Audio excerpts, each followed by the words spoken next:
இன்றைய நற்செய்தி யோவான் எழுதிய தூய நற்செய்தியிலிருந்து வாசகம்.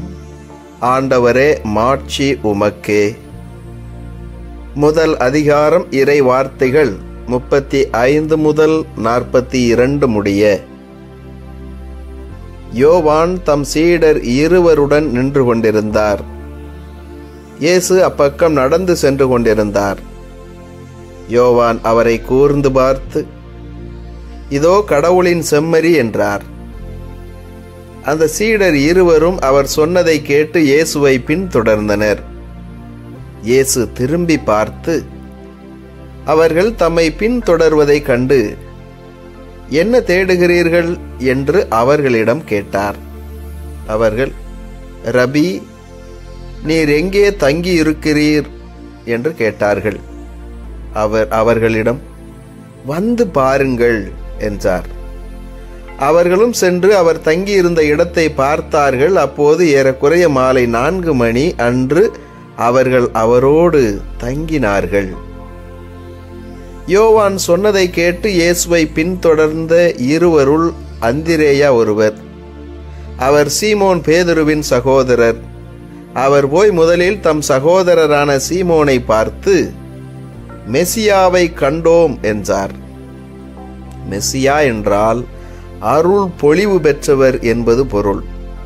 பின்பு அவர் சீமோனை இயேசுவிடம் அழைத்து வந்தார். இயேசு அவரை கூர்ந்து பார்த்து, நீ யோவானின் மகன் சீமோன், இனி கேபா எனப்படுவாய் என்றார். கேபா என்றால் பாறை என்பது பொருள். ஆண்டவரின் அருள்வாக்கு. கிறிஸ்துவே, உமக்கு புகழ். என் ஆண்டவர் இயேசுவில் அன்பார்ந்த சகோதர சகோதரிகளே, உங்கள் அனைவரையும் உயிர்த்த நம் ஆண்டவர் இயேசு கிறிஸ்துவின் பெயரிலே அன்போடு வாழ்த்துகின்றேன். உங்கள் அனைவருக்காகவும் நான் திருப்பலி ஒப்பு கொடுத்து சிறப்பாக ஜெபிக்கின்றேன். ஆண்டின் பொது காலம் 2ஆம் ஞாயிற்றுக்கிழமைக்குள் நாம் நுழைகின்றோம். இந்த நாளிலே நம் ஆண்டவர் இயேசு கிறிஸ்து நம் ஒவ்வொருவரையும் வந்து பாருங்கள் என்று அழைக்கின்றார். இதோ திருமுழுக்கு யோவான் தன்னுடைய சீடர்களிடத்திலே இயேசு கிறிஸ்துவை இதோ இறைவனின் செம்மறி என்று அடையாளப்படுத்துகிற பொழுது, கடவுளின் செம்மறி என்று சுட்டி காட்டுகிற பொழுது, அந்த சீடர்கள் இயேசுவை பின்தொடர்கிறார்கள், இயேசுவை தேடிச் செல்லுகிறார்கள். அப்பொழுது ஆண்டவர் இயேசு வந்து பாருங்கள் என்று சொல்லுகிறார். என் அன்பிற்குரியவர்களே, நாம் ஒவ்வொருவருமே ஆண்டவர் எத்துணை இனிமையானவர் என்பதை சுவைத்து பார்க்க வேண்டும். ஆண்டவருடைய அருளும் ஆசீர்வாதமும், அவர் கொடுக்கக்கூடிய ஆசீர்வாதத்தினுடைய மகிழ்ச்சியும் எவ்வளவு மேலானது என்பதை நாம் அனுபவித்து பார்க்க வேண்டும். இறை அனுபவம் நம்மிடத்தில் இருக்கிற பொழுது நம்முடைய விசுவாசம் உறுதியானதாய் இருக்கிறது. நம்முடைய நம்பிக்கை பாறையின் மீது கட்டப்பட்ட நம்பிக்கையாய் இருக்கிறது. இன்றைய நற்செய்தியிலே பார்க்கிறோம், ஆண்டவர் இயேசு கிறிஸ்து பேதுருவை அழைக்கிற பொழுது, நீ கேபா, பாறை, உன் மீது நான் திருச்சபையை கட்டுவேன் என்று சொல்லுகிறார். ஆமன்பிற்குரியவர்களே, நம்முடைய விசுவாசம் இந்த பாறையின் மீது கட்டப்பட்ட விசுவாசமாய் இருக்க வேண்டும். இன்று பலரை நாம் பார்க்கிறோம், மணல் மீது கட்டப்பட்ட வீட்டை போல உறுதியற்றவர்களாய் இருக்கிறார்கள். தங்களுடைய வாழ்க்கையிலே தோல்வி வருகிற பொழுது, குடும்பத்திலே ஒரு இறப்பு வருகிற பொழுது, ஒரு அவமானம் வருகிற பொழுது உடைந்து போய்விடுகிறார்கள். வாழ்க்கையிலே எல்லாம் இழந்து விட்டோம் என்று நம்பிக்கை இழந்து சோர்ந்து போய்விடுகிறார்கள். இந்த மக்களிடத்திலெல்லாம் இன்று ஆண்டவர் கொடுக்கக்கூடிய அழைப்பு, வந்து பாருங்கள். என் அன்பிற்குரியவர்களே, ஆண்டவர் நம் ஒவ்வொருவரையும் அழைக்கின்றார்.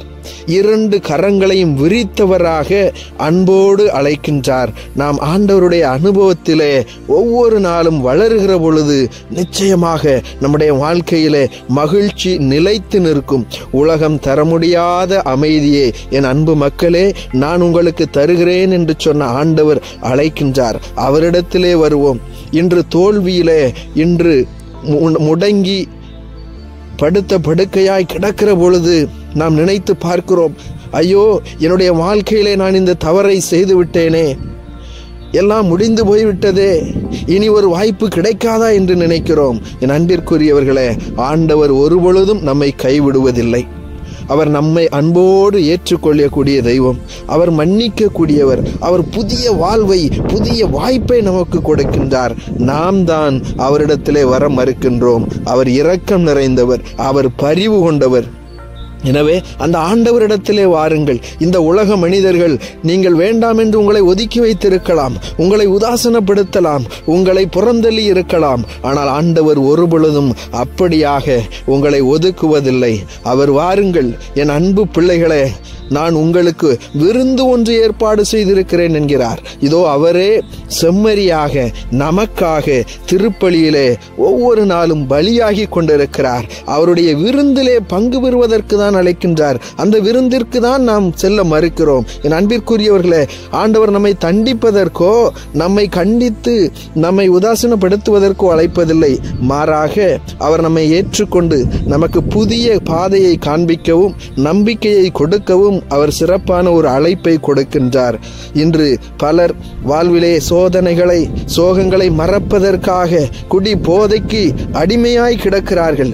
சாக்கு போக்கு சொல்லிக்கொண்டு அந்த போதை பழக்க வழக்கத்திலே ஊறி போயிருக்கிறார்கள். என் அன்பிற்குரியவர்களே, உங்களுக்கு முழுமையான விடுதலை வேண்டுமா? முழுமையான மனநிறைவு வேறுமா?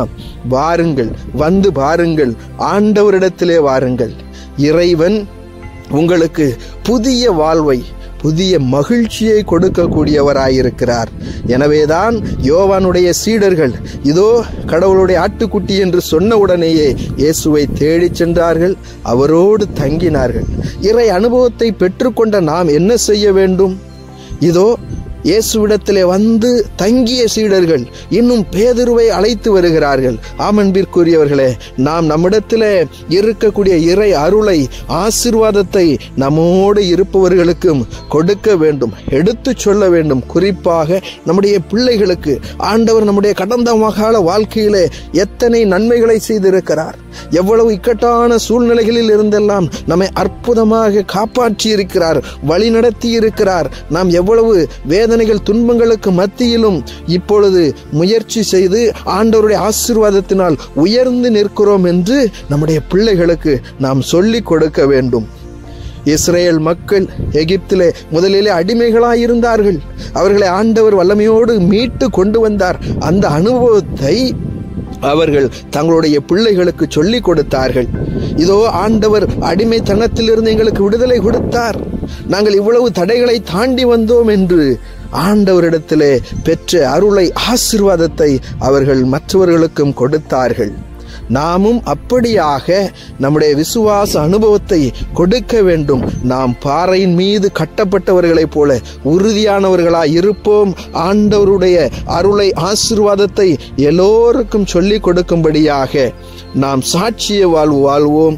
இறைவன் நம்மை, நம்முடைய குடும்பத்தை நிறைவாக ஆசீர்வதிப்பார். வாருங்கள், வந்து பாருங்கள், ஆண்டவரோடு தங்குங்கள். எத்துணை இனிமையானது அந்த அனுபவம் என்பதை உணர்ந்து பாருங்கள். இயேசுவுக்கே புகழ், மரியே வாழ்க. மன்றாடுவோமாக. வந்து பாருங்கள் என்று சீடர்களை அழைத்த ஆண்டவரே இயேசுவே, உம்மை போற்றி புகழ்ந்து உம்மை ஆராதிக்கிறோம், உமக்கு நன்றி செலுத்துகிறோம். இந்த புதிய நாளை கொடுத்ததற்காக நன்றி ஆண்டவரே. இந்த நாளிலும் நீரே எங்களுக்கு உதவி செய்ய விரைந்து வாரும். இந்த நாளிலும் எங்களிடத்திலே ஜெப உதவி கேட்டிருக்கக்கூடிய பிள்ளைகள், இன்னுமாக தங்களுடைய திருமண நாள், பிறந்த நாளை கொண்டாடக்கூடிய பிள்ளைகள் ஒவ்வொருவரையும் நிறைவாக நீர் ஆசீர்வதிப்பீராக. இயேசு ஆண்டவரே, இதோ நீர் எங்களுக்கு எங்களுடைய வாழ்க்கையிலே இதுவரை செய்த எல்லா நன்மைகளுக்கும் நன்றி செலுத்துகிறோம். இனி வரக்கூடிய நாட்களிலும் உம்முடைய அருளும் ஆசீர்வாதமும் எப்பொழுதும் எங்களுக்கு கிடைக்கும்படியாய் செய்வீராக. இதோ பாறையின் மீது கட்டப்பட்டது விசுவாசத்தை போல எங்களுடைய விசுவாசமும் உறுதியாக இருக்கும்படியாய் எங்களுடைய நம்பிக்கை அதிகரிக்க செய்யும் ஆண்டவரே. ஆண்டவரே, நீர்தாமே இந்த நாளிலே நோயாளர்களை எல்லாம் ஆசீர்வதித்து குணப்படுத்துவீராக. குடி போதை பழக்க வழக்கங்களிலிருந்து ஆண்டவரே உடைய பிள்ளைகளுக்கு முழுமையான விடுதலையை கொடுப்பீராக. எங்களுக்கு ஆறுதலை தாரும் ஆண்டவரே. இதோ எங்களுடைய வாழ்க்கையிலே நாங்கள் தோல்வியில் வீழ்ந்து கிடக்கிறோம், எங்களை கை தூக்கி விடும். எங்கள் குடும்பத்திலே அமைதியை, சமாதானத்தை நீர் கொடுப்பீராக. இதோ இந்த நாளிலும் கூட இயேசு ஆண்டவரே, எங்கள் மத்தியிலே வாழ்ந்து மரித்தவர்களையெல்லாம் ஒப்பு கொடுத்து ஜெபிக்கிறோம். இந்த ஆன்மாக்களுக்கு நித்திய இளைப்பாறுதலை நீர் கொடுப்பீராக.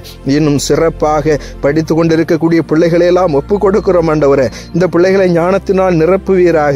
விவசாயம், உழவு தொழில் செய்யக்கூடியவர்களை ஆசீர்வதியும். இதோ இந்த நாளிலும் கூட இயேசு ஆண்டவரே, எங்களுடைய பயணத்திலே உம்முடைய மேலான பாதுகாப்பு எங்களுக்கு கிடைக்கும்படியாய் செய்வீராக. இந்த நாள் வெற்றியின், மகிழ்ச்சியின், ஆசீர்வாதத்தினாலாக எங்கள் ஒவ்வொருவருக்கும் அமையும்படியாக எங்கள் ஆண்டவரே உம்மை பார்த்து மன்றாடுகிறோம். ஆண்டவரே, இஸ்ரேல் மக்களை வல்லமையோடு பகலிலே மேக தூணாகவும் இரவிலே நெருப்பு தூணாகவும் உடனிருந்து வழி நடத்தியது போல, உடன்படிக்கை செய்தவர்களை அன்பு செய்தது போல எங்கள் ஒவ்வொருவரையும் அன்பு செய்யவும், எங்களை பாதுகாத்து வழிநடத்தவும் வேண்டும் என்று எங்கள் ஆண்டவராகிய கிறிஸ்து வழியாக தந்தையை நோக்கி மன்றாடுகிறோம். ஆமென்.